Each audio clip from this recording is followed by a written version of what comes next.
ഇച്ചായ, ഞങ്ങൾ ഇന്നു മുതൽ ഡ്യൂട്ടിക്ക് കയറാമെന്ന് വിചാരിക്കുക. അങ്ങനെ അധിക ദിവസം ലീവ് എടുക്കാൻ പറ്റില്ല. പിന്നെ ഈ അറ്റ്മോസ്ഫിയറിൽ നിന്നൊരു ചേഞ്ചും ആവേ. ആ, അത് നന്നായി. അപ്പോൾ എങ്ങനെയാ ഇച്ചായൻ്റെ പ്ലാൻസ്?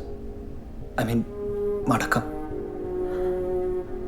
ഞാൻ അങ്ങനൊന്നും തീരുമാനിച്ചിട്ടില്ല, പ്രത്യേകിച്ച് നിങ്ങളെ ഇങ്ങനൊരവസ്ഥയിൽ വിട്ടിട്ട്. വരട്ടെ, സമയമുണ്ടല്ലോ.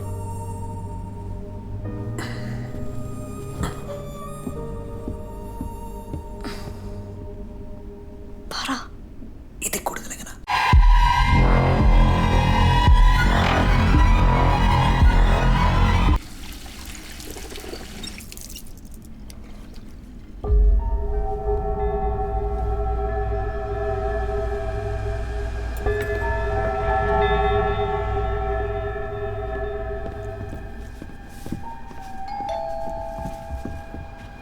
നീ എണീക്കണ്ട, ഞാൻ നോക്കാം.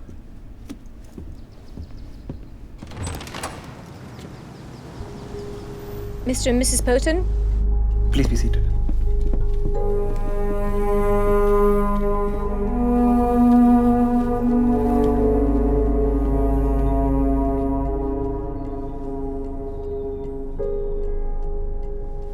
We understand this is a very tough time for you, but we appreciate if you'd answer a few questions for us. Please go ahead. Mrs. Potten, we would like you to go through this list and tell us if your daughter has any friends or acquaintances that we are yet to know about. Sure. What about the van? Excuse me? The van in which they took her. Have you found it? And you are? That's Adam, my brother. Mr. Adam, this is a police investigation in progress. We will let you know as soon as we know the whereabouts of the vehicle. Is that a no, ma'am? ഇച്ചായ, please, I am sorry. നീ എന്തിനാണ് നീ പേടിക്കുന്നത്? സംഭവം നടന്ന് ഇത്രയും ദിവസമായിട്ടും ഇവരിപ്പോഴും 7 വയസ്സുള്ള കുഞ്ഞിനെ കൂട്ടുകാരെ അന്വേഷിച്ച് നടക്കുക. You still haven't answered my question. Right. Mr. and Mrs. Poten, we're thoroughly within our rights to have you summoned down to the police station for this. Thought we played the Good Samaritan, but obviously, this isn't working out well. 10 a.m. tomorrow at the North Bank Police Station, and this time for your sake. I hope you do not have company.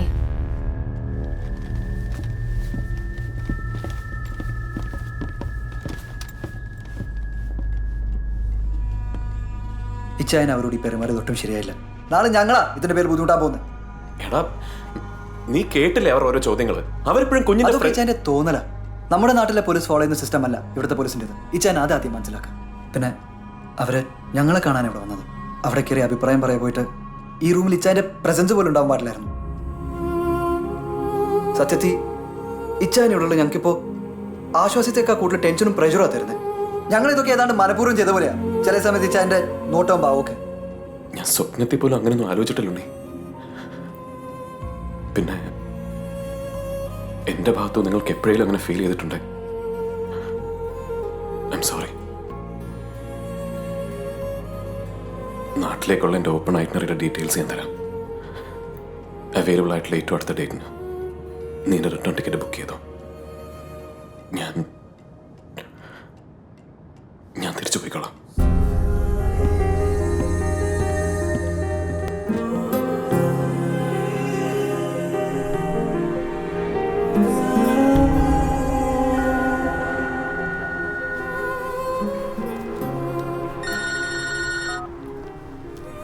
Hello, ഇച്ചായൻ എവിടെ?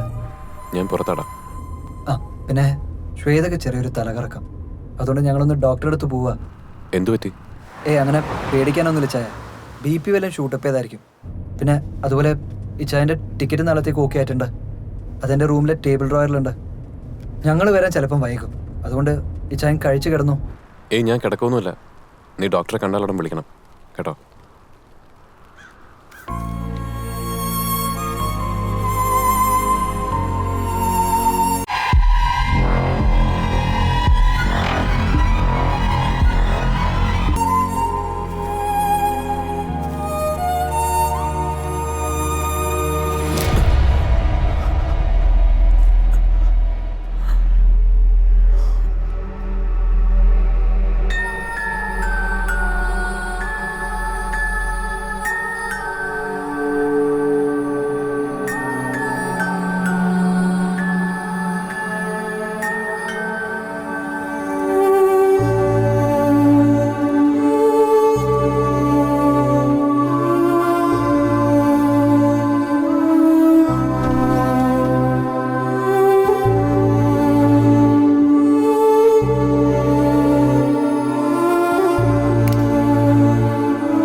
ഇച്ചാൻ ഇതുവരെ ഉറങ്ങിയില്ലേ?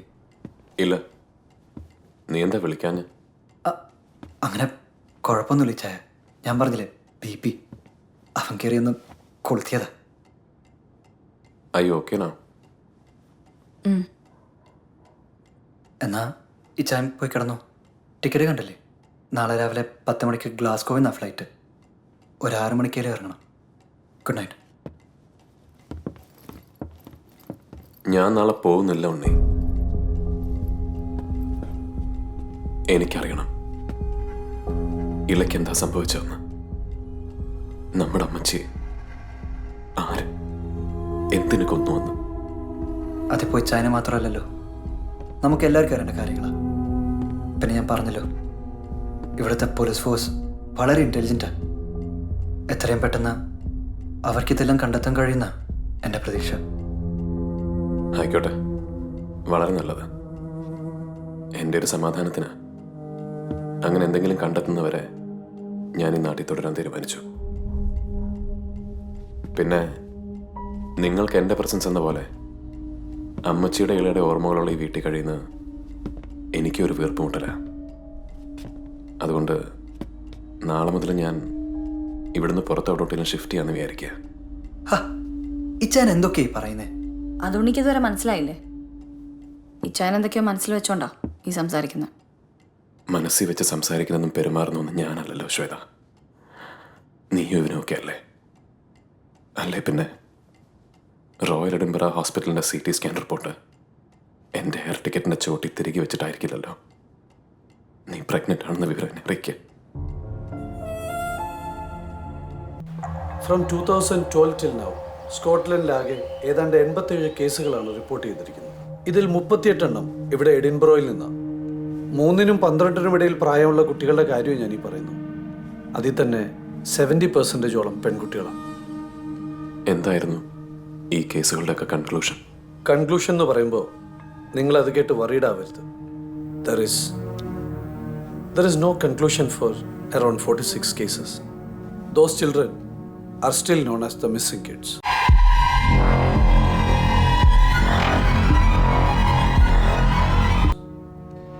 ഇത്തരം കേസുകളുടെ motifs പറയുകയാണെങ്കിൽ നിരവധിയാണ്.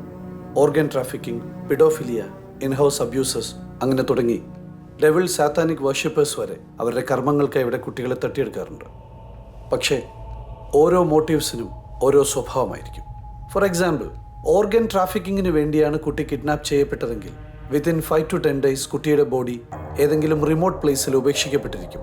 ഇനി പിഡോഫിലിയ cases ആണെങ്കിൽ that means sexual എക്സ്പ്ലോയിറ്റേഷന് വേണ്ടിയാണ് കുട്ടിയെ തട്ടിയെടുത്തതെങ്കിൽ അത്തരം ഗ്രൂപ്പുകൾ ജീവനോടെയോ അല്ലാതെയോ കുട്ടിയെ ഉപേക്ഷിക്കാനുള്ള ചാൻസസ് വളരെ കുറവാണ്. ഏതാണ്ട് അതുപോലെ തന്നെയാണ് ഈ ബ്ലാക്ക് മാസുകാരുടെ, അതായത് സാത്താൻ ഡെവിൾ വർഷിപ്പേഴ്സിൻ്റെ കാര്യം. പക്ഷേ കഴിഞ്ഞ 11 വർഷത്തിനിടെ ഇത്തരം 3 കേസുകൾ മാത്രമേ റിപ്പോർട്ട് ചെയ്തിട്ടുള്ളൂ. 3ഉം 10 വയസ്സിൽ താഴെയുള്ള പെൺകുട്ടികൾ, അതും ജൂത പെൺകുട്ടികൾ. ദൈവത്തിൻ്റെ ഏറ്റവും പ്രിയജനമെന്നാണല്ലോ ജൂതന്മാരെ പറ്റി ബൈബിളിൽ പറഞ്ഞിരിക്കുന്നത്. അവരെ പീഡിപ്പിച്ച് സാത്താനെ സന്തോഷിപ്പിക്കുന്നതാവാം ഉദ്ദേശം. വട്ട്, അല്ലാതെന്താ?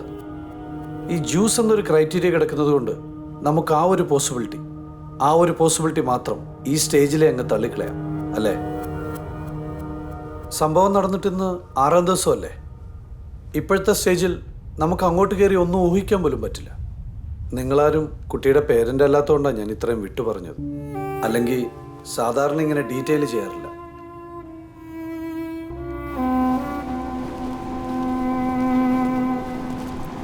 ജെയ്സൺ ഈ പറഞ്ഞത് വെറും പോസിബിലിറ്റീസ് മാത്രമാണ്. നമ്മളതിനെ അങ്ങനെ കണ്ടാൽ മതി.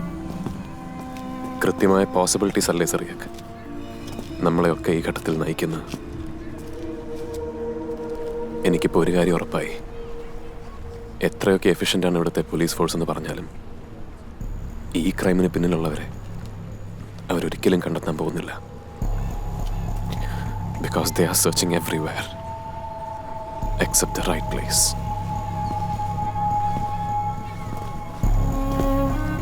എന്ന് വെച്ചാൽ ഇവിടെ പോലീസിനറിയോ ഇള ഉണ്ണിയുടെയും ശ്വേതയുടെയും മകളല്ല എന്ന്? അല്ല, അതും ഈ കേസുമായിട്ട് എന്താ ബന്ധം? കുറച്ചു മുമ്പ് ജെയ്സൺ പറഞ്ഞില്ലേ, കുട്ടി ഡെവിൾ വർഷിപ്പേഴ്സിൻ്റെ കയ്യിൽ പെട്ടേക്കാമെന്ന സാധ്യത തള്ളിക്കളയാമെന്ന്.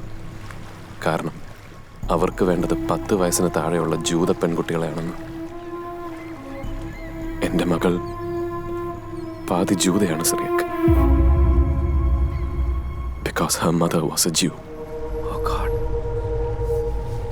ഞാനോ ഉണ്ണിയോ ശ്വേതയോ ഇൻവെസ്റ്റിഗേഷൻ ടീമിനോട് ഈ വിവരം ഷെയർ ചെയ്തില്ലെങ്കിൽ സ്വാഭാവികമായും ജെയ്സനെ പോലെ അവരും ഈ പോസിബിലിറ്റി അങ്ങ് ഇഗ്നോർ ചെയ്യും അല്ലേ? എൻ്റെ മകൾക്ക് എന്താ സംഭവിച്ചെന്ന്, എൻ്റെ അമ്മയെ ആരാ കൊന്നു നോക്കി അറിയേണ്ടത്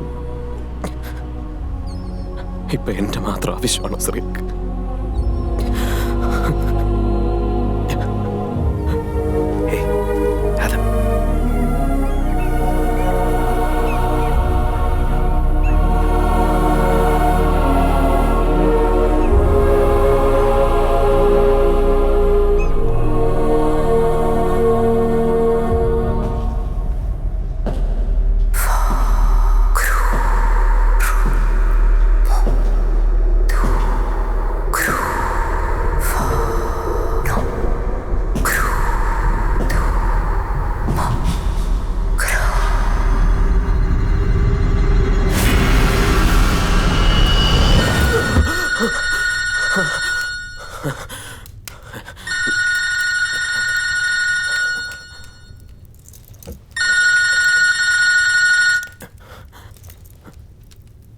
ഉണ്ണി, ഇച്ച കുറച്ചു മുമ്പ് എനിക്ക് പോലീസ് സ്കോട്ട്ലൻഡിൽ നിന്ന് ഒരു കോൾ ഉണ്ടായിരുന്നു.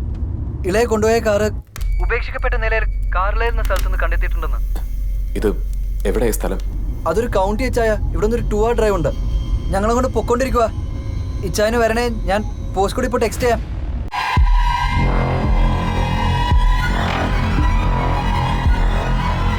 ആ, നീ പോസ്റ്റ് കോഡ് അയക്ക്, ഞാൻ ഇപ്പൊ തന്നെ തിരിക്കാം.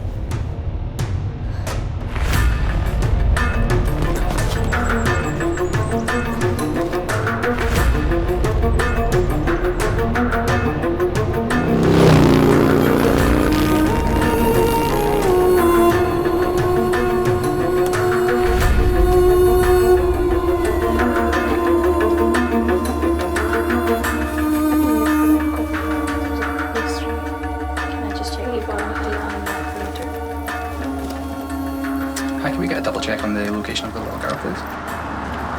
Has anyone spoken to this person? Who's going to check in the car now? Copy that, search in the car now.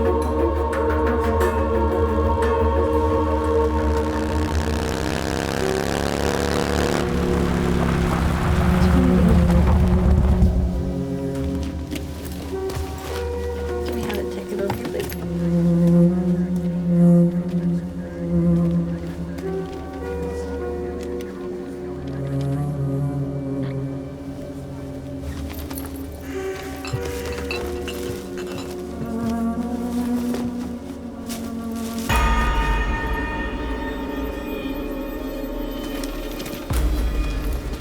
I'm sorry, but do you recognize this piece of clothing belonging to your daughter? Confirming we have now located the item.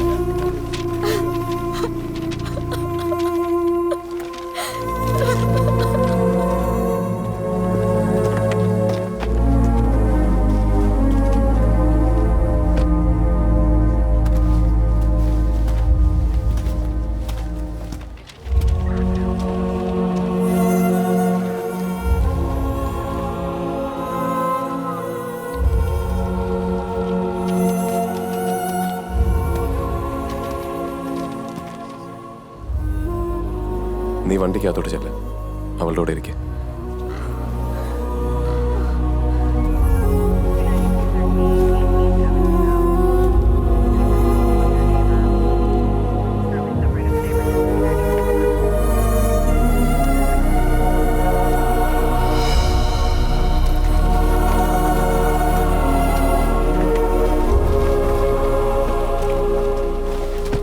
എന്താടാ അവർ പറഞ്ഞു?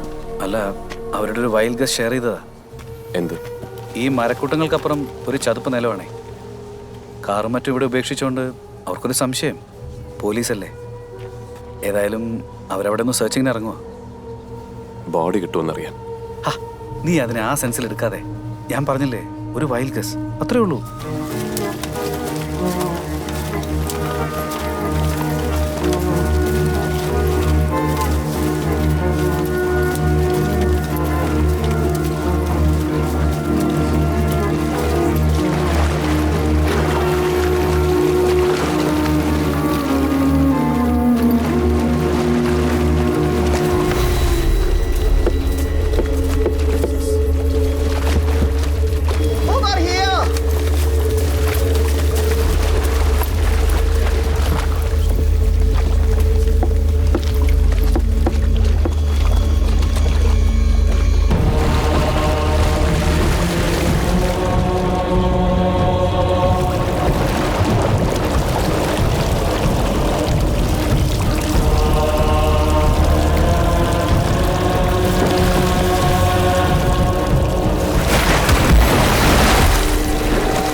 സിറിയക്ക്, എനിക്കിനി ഇവിടെ നിൽക്കാൻ വയ്യ.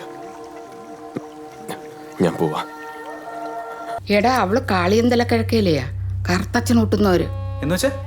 എന്ന് വെച്ച സംഗതി പഴയ കുടുംബക്കാരും ക്രിസ്ത്യാനികളും ഒക്കെ തന്നെയാ. പുറമേന്ന് നോക്കുമ്പോൾ മിശിഹായോടും തിരുസഭയോടും ഒക്കെ വിധേയപ്പെട്ട് ജീവിക്കുന്നവര്. എല്ലാ ആഴ്ചയിലും മുടങ്ങാതെ പള്ളി വരും, ഒക്കത്തില് സംബന്ധിക്കും, പള്ളിക്കും പട്ടക്കാർക്കും വേണ്ടതെല്ലാം വാരിക്കോരി കൊടുക്കുകയും ചെയ്യും.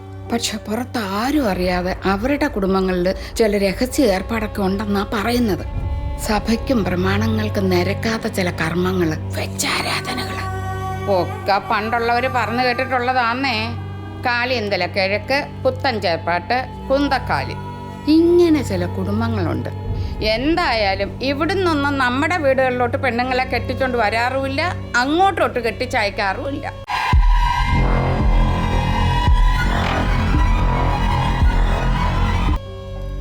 അമ്മച്ചിയുടെ ഈ പഴംപുരാണത്തിൽ നിന്നാണ് എൻ്റെ മനസ്സിൽ സംശയങ്ങൾ പൊങ്ങിയതും സ്വസ്ഥതയില്ലാതായതും.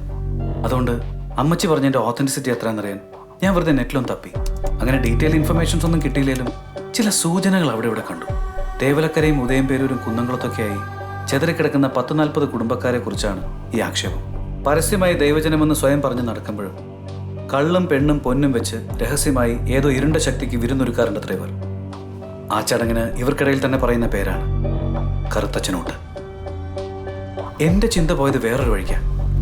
അമ്മച്ചി ഈ പറഞ്ഞതും കഴിഞ്ഞ ദിവസം നീ പബ്ബിൽ കണ്ട കാഴ്ചയും CPRCയിൽ വെച്ച് ജെയ്സൺ പറഞ്ഞതൊക്കെ ചേർത്ത് വായിച്ചാൽ ഇളയിലേക്കുള്ള ലിങ്കാണോ ഈ ഡേസി എന്നൊരു സംശയം. അങ്ങനെ സംശയിക്കാൻ എനിക്ക് സോളിഡ് ആയിട്ടുള്ള മറ്റൊരു റീസൺ കൂടിയുണ്ട്.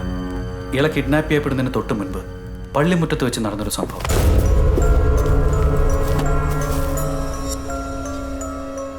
അറ്റ് ഗാർഡൻ സെന്റർ നായിക്കൂടെ ഡേസി ടൈപ്പ് ചെയ്തുകൊണ്ടിരുന്ന ടെക്സ്റ്റിന്റെ പൂർണ്ണ രൂപം എന്നുവെച്ചാൽ പള്ളിയിൽ നിന്നും നേരെ ഉണ്ണിയും മറ്റും പോയ ഹൈപ്പർ മാർക്കറ്റ്. സംഭവം നടന്ന സ്ഥലം അല്ല. ഇതൊക്കെ എൻ്റെ വെറും സംശയങ്ങൾ മാത്രമാണ് കേട്ടോ. അങ്ങനൊരു സംശയമുണ്ടേ നമുക്കത് തീർക്കണ്ടേ സിറിയാക്ക്? വേണം. പക്ഷെ എങ്ങനെ? അവളാണെ നാളെ നാട്ടിൽ പോകാനിരിക്കുക.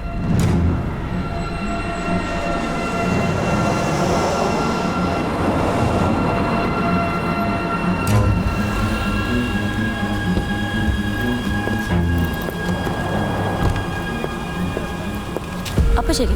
ചെക്ക് ഇൻ ചെയ്യുന്ന ഞാൻ വെയിറ്റ് ചെയ്യണോ? ഏയ് വേണ്ട, ഡ്യൂട്ടി ഉള്ളതല്ലേ. ഫിലിപ്പ് കിട്ടോ? എങ്കിൽ ശരി, take care. Bye bye bye.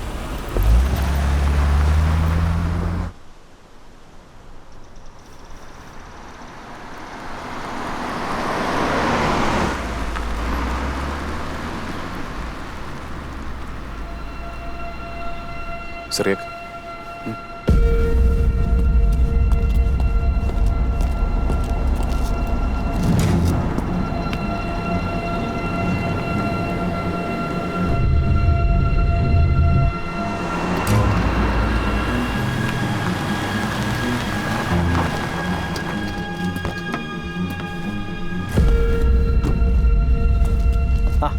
എന്താ ശരിയൊക്കെ എന്തു പറ്റി? എന്നാ പറയാനാണ്, ഇവൻ ചെറിയൊരു സ്ട്രൈക്ക്. ഞാനത് സോൾവ് ചെയ്യായിരുന്നു. ഡാ നീ പോയി സ്റ്റാർട്ട് ചെയ്തേ. ഓ എനിക്ക് മേലെ ഇനി മണിക്കൂറൊന്നായി പരിപാടി തുടങ്ങിയിട്ട്. അറിയാവുന്ന ആരെയും വിളിച്ച് കാണിക്ക് സിറിയാക്ക്. ഡാ അത് ഫിലിപ്പേ, വെള്ളമുണ്ടോ നിങ്ങളുടെ വണ്ടിയിൽ? ദാഹിച്ചിട്ട് വയ്യ. അതുകൊണ്ട് ഞാൻ പോയി എടുത്തിട്ട് വരാം. വേണ്ട വേണ്ട, വെള്ളമൊക്കെ ഞാൻ എടുത്തോളാം. മാഷ് പറ്റി ഇവനി വണ്ടി ഒന്ന് സ്റ്റാർട്ട് ചെയ്ത് കൊടുക്ക്. ഓ കുറെ നേരമായി. ഡ്രൈവർ സൈഡ് ഡോർ പാഡിലാണേ. ആ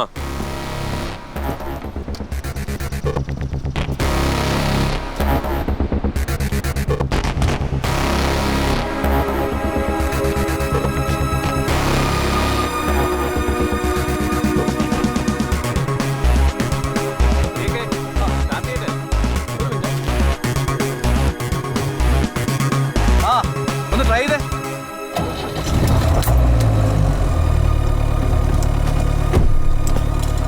കണ്ടില്ലയോ, ഐശ്വര്യമുള്ള മോൻ തൊട്ടപ്പോഴേക്കും സംഗതി റെഡിയായേ. ഇതെങ്ങനെ ഒപ്പിച്ചു? താങ്ക്സ് ഫിലിപ്പേ. ഇനി എനിക്ക് താൻ വിട്ടോ, അല്ലെ തൻ്റെ ഡ്യൂട്ടി മുടങ്ങും. അത് ശരിയാ, ഇപ്പൊ തന്നെ ലേറ്റാ. എങ്കിൽ ശരി, ബൈ. Okay bye.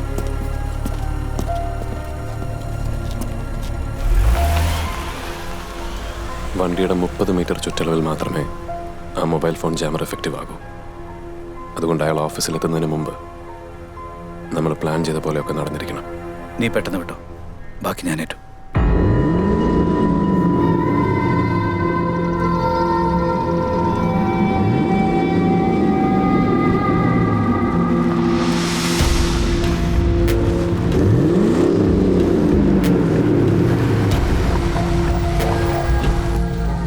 ഇതുവഴി നേരെ പോയാൽ ബി റോഡിലേക്ക് ഒരു എക്സിറ്റ് കിട്ടും. ദൂരം കൂടുതല, പക്ഷേ സ്പീഡ് ക്യാമറാസ് ഇല്ല.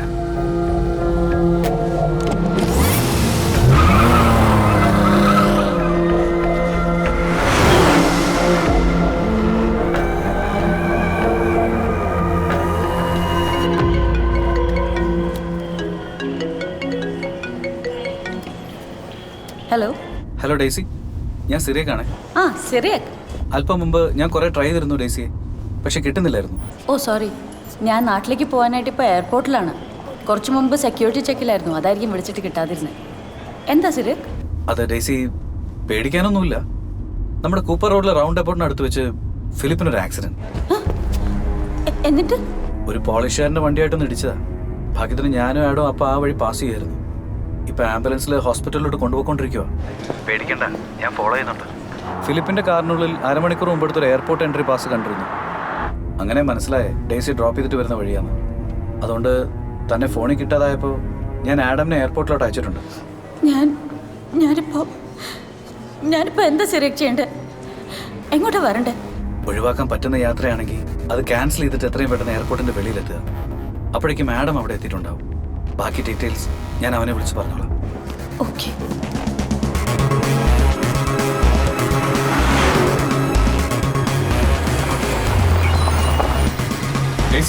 വാ, വേഗം വന്ന് കയറി.